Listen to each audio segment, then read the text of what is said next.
Namatay po ang isang college student matapos itong pagbabarili ng isa sa dalawang lalaking umatake sa kanya sa harap ng kanilang bahay sa barangay Sumilang, Pasig City. Kararating lang sa harap ng kanilang bahay ng 22 taong gulang na biktima na si Alan Vincent Eugenio at kumukuha ng kanyang gamit mula sa daladalang motorsiklo nang lapitan siya ng dalawang lalaki. At walang ano-anong tinutukan siya ng baril ng isa sa mga ito at pinaputukan. Sa kuha po ng CCTV, makikitang tumakbo biktima pero hinabol pa rin ito ng lalaki may hawak ng baril.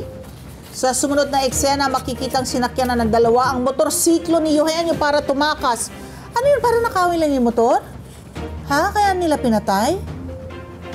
Nagtamo ng 10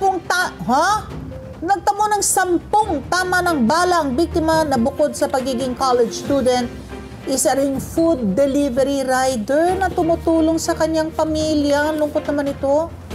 May dalawang suspect na pong nahuli. Ang edad po, 19 at 21. 19 and 21 years old. Residente rin po ng Pasig. Ayon po sa pulisya, may mga kaso na rin ng carnapping at attempted homicide ang dalawa.